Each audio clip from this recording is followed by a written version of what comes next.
আসসালামু আলাইকুম। ইতিহাসের পাতায় এমন কিছু ঘটনা আছে যেগুলো শুধু গল্প নয়, বরং আমাদের ঈমানকে নাড়া দেয়। এমন কিছু মুহূর্ত আছে যেখানে সত্য আর মিথ্যার লড়াই এতটাই তীব্র ছিল যে পুরো পৃথিবী যেন থমকে গিয়েছিল। আজ আমরা জানব এক মহান নবীর জীবনের সেই ভয়ঙ্কর সময়ের গল্প, যে সময় তার বিরুদ্ধে গড়ে উঠেছিল ভয়ঙ্কর ষড়যন্ত্র। তাকে হত্যা করার পরিকল্পনা করা হয়েছিল। তিনি হলেন হজরত ঈসা আলাইহিসসালাম। আল্লাহ তাআলা তাকে পাঠিয়েছিলেন মানুষের হিদায়াতের জন্য, একটা পথ দেখানোর জন্য। তিনি মানুষকে ডাকতেন এক আল্লাহর দিকে। তিনি বলতেন, এই দুনিয়া ক্ষণস্থায়ী, এখানে যা কিছু আছে সবই একদিন শেষ হয়ে যাবে। আসল জীবন আখেরাতে। তিনি মানুষকে ভালোবাসা, ক্ষমা এবং সত্যের শিক্ষা দিতেন। কিন্তু সব মানুষ তার কথা মেনে নেয়নি, বিশেষ করে তার নিজের জাতির কিছু মানুষ, যারা ছিল ক্ষমতাবান, যারা ছিল অহংকারী। তারা তার বিরুদ্ধে দাঁড়িয়ে গেল। তারা ভাবতে লাগল, যদি মানুষ এই নবীর কথা মেনে নেয় তাহলে আমাদের ক্ষমতা কোথায় থাকবে।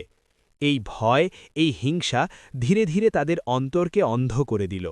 দিন যত যেতে লাগল তাদের বিরোধিতা ততই বাড়তে থাকল। তারা মিথ্যা অপবাদ দিতে শুরু করল, মানুষকে বিভ্রান্ত করতে লাগল।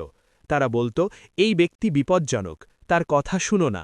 কিন্তু সত্য কি কখনো লুকানো যায়? হজরত ঈসা আলাইহিসসালাম থামলেন না। তিনি তার দাওয়াত চালিয়ে গেলেন। এমনকি যখন মানুষ তাকে কষ্ট দিয়েছে, তবুও তিনি তাদের জন্য দোয়া করেছেন। কিন্তু এক সময় পরিস্থিতি ভয়ঙ্কর হয়ে ওঠে।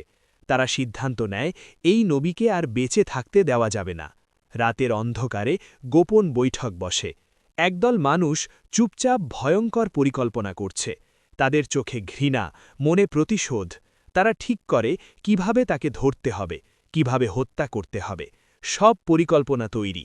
কিন্তু তারা একটা জিনিস ভুলে গিয়েছিল, আল্লাহ সব কিছু দেখছেন। একটা নিস্তব্ধ রাত, চারদিকে অন্ধকার। হঠাৎ কিছু মানুষ এগিয়ে আসছে। তারা চারদিক থেকে ঘিরে ফেলছে। তারা জানে হজরত ঈসা আলাইহিসসালাম কোথায় আছেন। এই সময় হজরত ঈসা আলাইহিসসালাম তার সঙ্গীদের দিকে তাকালেন।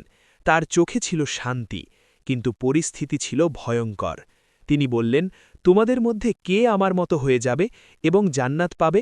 সবাই চুপ, কারণ তারা জানে এটা শুধু কথা না, এটা নিজের জীবন উৎসর্গ করার আহ্বান। ঠিক তখন একজন যুবক উঠে দাঁড়াল। তার চোখে ভয় ছিল না, ছিল ঈমান। সে বলল, আমি প্রস্তুত।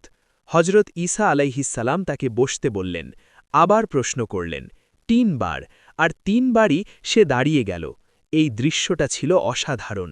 একজন যুবক যে নিজের জীবন দিয়ে দিচ্ছে আল্লাহর জন্য। তারপর আল্লাহর ইচ্ছায় একটি অলৌকিক ঘটনা ঘটে।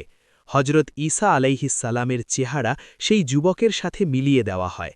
আর ঠিক সেই মুহূর্তে আল্লাহ তাকে আকাশে তুলে নেন। সবকিছু ঘটে যায় চোখের পলকে। শত্রুরা কিছুই বুঝতে পারে না। শত্রুরা দরজা ভেঙে ঢুকে পড়ে। তারা যাকে দেখে তাকেই ধরে ফেলে। তারা ভাবে এটাই ঈসা। তারা তাকে নিয়ে যায়, অত্যাচার করে এবং শেষ পর্যন্ত হত্যা করে। তারা আনন্দ করে, ভাবতে থাকে তাদের শত্রু শেষ। কিন্তু সত্যটা ছিল সম্পূর্ণ ভিন্ন। আল্লাহ কোরআনে বলেছেন, তারা তাকে হত্যা করেনি, বরং তাদের কাছে বিষয়টি এমন করে দেখানো হয়েছিল। আসল সত্য হল হজরত ঈসা আলাইহিসসালাম জীবিত, আল্লাহর কাছে। এই ঘটনা শুধু একটি গল্প নয়, এটা একটি শিক্ষা। যত বড় ষড়যন্ত্রই হোক, আল্লাহর পরিকল্পনার সামনে কিছুই না। সত্যকে চাপা দেওয়া যায়, কিন্তু ধ্বংস করা যায় না। আজও হজরত ঈসা আলাইহিসসালাম জীবিত আছেন, এবং তিনি আবার ফিরে আসবেন, কিয়ামতের আগে। তাই যখন তুমি কষ্টে থাকবে, যখন মনে হবে সব শেষ, তখন এই গল্পটা মনে করো। একজন নবী যাকে হত্যা করার চেষ্টা করা হয়েছিল, কিন্তু আল্লাহ তাকে নিজের কাছে তুলে নিয়েছেন। এটাই প্রমাণ, আল্লাহ যার সাথে আছেন তার কোনো ভয় নেই। তাই বেশি বেশি করে আল্লাহর কাছে আশ্রয় চান। ভিডিওটি ভালো লাগলে লাইক দিন, কমেন্ট করে জানান